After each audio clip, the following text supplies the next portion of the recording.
हर रोज़ नई कहानी सुनने के लिए सब्सक्राइब करें मेरे चैनल को। आज की कहानी संध्या नाम की लड़की की कहानी है, जो कि अपनी ज़िंदगी में बहुत संघर्ष कर चुकी होती है और शादी के बाद भी उसको संघर्ष करना होता है।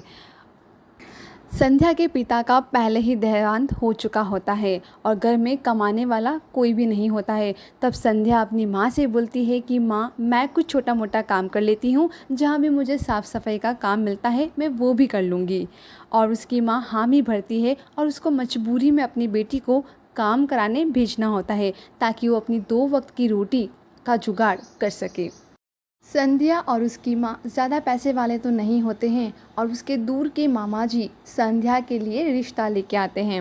अच्छा रिश्ता देखकर संध्या की माँ उसकी शादी कर देती है और ससुराल में कुछ दिन आराम से रहने के बाद संध्या का पति उसे परेशान करने लगता है। तब थक हार कर संध्या अपने पीहर आ जाती है और उस समय वो गर्भवती भी होती है। उसके पीहर आने के बाद कैसे वो अपनी माँ और अपना गुजारा करती है, क्या काम करती है, ये सभी जानने के लिए बने रहिए कहानी के साथ। और उससे पहले आप सभी का स्वागत करती हूँ हिंदी कहानियाँ चैनल में, और मैं हूँ तृप्ति। संध्या नाम की लड़की थी। उसके बाबा की मौत के बाद उसके घर में कमाने वाला कोई नहीं था। तब संध्या अपनी माँ से कहती है कि माँ, मैं कहीं नौकरी कर लेती हूँ। तब उसकी माँ कहती है कि लेकिन तू तो पढ़ी लिखी भी नहीं है, तुझे कहाँ नौकरी मिलेगी। तब संध्या कहती है कि माँ, मुझे जो भी काम मिलेगा मैं कर लूँगी। तब उसकी माँ कहती है कि देखते हैं, पहले तू काम तो ढूंढ। संध्या काम ढूंढने के लिए बाज़ार में घूमने लगी और वो एक सब्जी वाली के पास जाकर कहती है कि दीदी, क्या मेरे लायक यहाँ पे कुछ काम है। तब सब्जी वाली उसे मना कर देती है। फिर वो थोड़ा आगे जाती है और उसे एक ब्यूटी पार्लर दिखाई देता है। उसके अंदर वो जाती है, वहाँ जाकर वो काम मांगती है। तब पार्लर वाली उससे कहती है कि तू क्या काम कर सकती है बेटा। तब संध्या कहती है कि कोई भी छोटा मोटा जो भी आप कहें मैं कर दिया करूँगी। तब वो कहती है कि ठीक है, मैं तुम्हें काम पे रख लेती हूँ, तुम कल से यहाँ आ जाना। शुरू में तू सफाई का काम कर ले और धीरे धीरे तू पार्लर का काम भी सीख लेना, अभी तेरी उम्र वैसे भी बहुत कम है। तब संध्या उसे धन्यवाद बोलती है और वहाँ से चली जाती है। संध्या को काम मिल गया था और उससे वो बहुत खुश होकर घर जाती है और अपनी माँ को बताती है। तब उसकी माँ भी खुश होकर बोलती है कि अच्छा हुआ कि तुझे काम मिल गया, कम से कम हमारे खाने की दिक्कत तो नहीं रहेगी।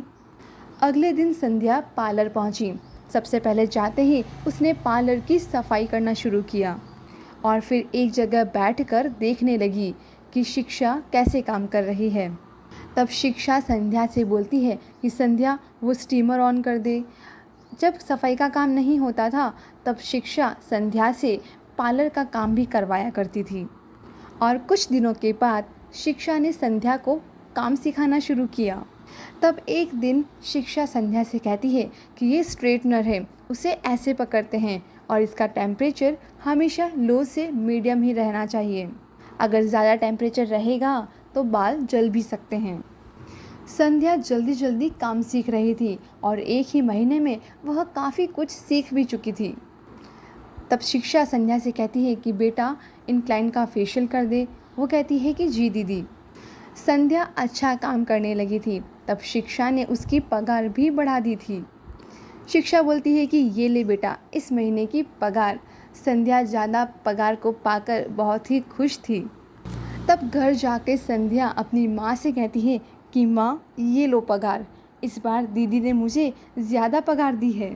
तब उसकी माँ बोलती है कि अच्छा है बेटा, बहुत अच्छा है, तू इन कपड़ों से हाँ मत जाया कर, अपने लिए थोड़े नए कपड़े खरीद ले।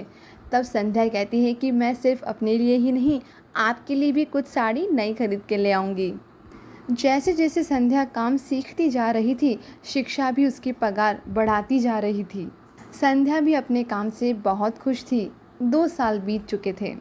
एक दिन जब संध्या अपने घर लौट, तब संध्या की माँ कहती हैं कि हाँ, हमें मंजूर है। सब बहुत खुश थे। मुकेश और संध्या की शादी का मुहूर्त निकाला जाता है और कुछ महीने के बाद दोनों की शादी भी हो जाती है। शुरू में सब कुछ ठीक था। मुकेश संध्या का बहुत अच्छे से ख्याल रखता था। तब संध्या मुकेश से पूछती है कि आज आपके लिए खाने में क्या बनाऊं? तब मुकेश कहता है कि आज तो रविवार है, तो आज खाना मैं ही बनाऊंगा। तब संध्या चौंकते हुए कहती हैं कि आप खाना बनाएंगे? तब मुकेश कहता है कि हाँ, मैं तो सालों से खाना बना रहा हूँ, मुझे सब कुछ बनाना आता है, तुम आराम करो।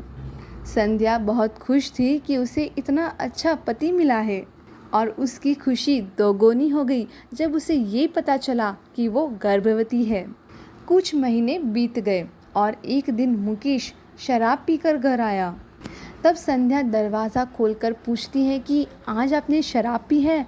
तो मुकेश कहता है कि हाँ, आज मेरे एक दोस्त का बर्थडे था, उसने थोड़ी सी पिला दी। संध्या को मुकेश का शराब पीना बिल्कुल अच्छा नहीं लगा। अब तो यह रोज़ का हो चुका था। मुकेश हर दिन शराब पीकर ही घर आता था और अब मुकेश और संध्या में अनबन होने लगी थी। तब एक दिन संध्या मुकेश से कहती है कि आपको इतनी शराब नहीं पीनी चाहिए थी। तब मुकेश कहता है कि मैं अपने पैसों से पी रहा हूँ, तुझे क्या दिक्कत है? और मुकेश ने गुस्से में संध्या पर तमाचा मार दिया। संध्या गर्भवती थी पर मुकेश उसे रोज़ मारा करता था। 4 महीने के बाद संध्या ने अपना ससुराल छोड़ दिया और अपने पीहर आ गई थी। उसने रोते हुए अपनी माँ को सब कुछ बताया। वो अपनी माँ से पूछती है कि माँ, अब तुम ही बताओ कि मैं क्या करूँ? तब उसकी माँ कहती है कि तेरी भलाई के लिए तेरी शादी कराई थी, मुझे क्या पता था कि तेरे साथ ये सब होगा बेटा, मुझे माफ़ कर दे बेटा, अब तुम उस हैवान के पास कभी मत जाना। संध्या अपनी माँ के घर ही रुक जाती है और अगले दिन दोनों माँ बेटी बात कर रहे होते हैं। तब संध्या अपनी माँ से कहती है कि माँ, मैं सोच रही हूँ कि पार्लर का जॉब मैं फिर से शुरू कर दूँ। तब उसकी माँ मना करती हैं और बोलती हैं कि नहीं बेटा, इस हालत में काम करना अच्छा नहीं है, अब मैं ही कोई काम ढूंढ लेती हूँ। तभी संध्या को एक आइडिया सूझा और संध्या बोलती है कि क्यों ना मैं घर में ही पार्लर खोल लूँ, इससे मैं घर में काम भी कर लूँगी और अपना ख्याल भी रख पाऊँगी। तब उसकी माँ हामी भरती है और बोलती है हाँ, ये तो तू कर सकती है। उसी दिन शाम को जाकर संध्या और उसकी माँ पार्लर का सामान खरीद के ले आते हैं और फिर घर के एक कमरे में पार्लर बना लिया और घर के बाहर ब्यूटी पार्लर का बोर्ड लगा दिया। पहले ही दिन उसके पार्लर में कस्टमर्स आने लगे। संध्या और मीना दोनों बहुत खुश हो गई। संध्या मन लगाकर अच्छा काम करती थी, इसलिए उसके कस्टमर उस तक वापस भी आया करते थे और धीरे धीरे उसका ब्यूटी पार्लर चल पड़ा। गर्भवती होने के बावजूद वह 10-10 घंटा काम किया करती थी। कुछ महीनों के बाद संध्या ने एक बेटी को जन्म दिया और फिर अपनी छोटी सी बेटी को संभालते हुए संध्या पार्लर भी चलाने लगी। संध्या के जीवन में अभी भी संघर्ष था, लेकिन उसके पास एक रास्ता था जिससे वो अपनी और अपन से जुड़े दूसरी लोगों की ज़िंदगी को भी बेहतर बना रही थी।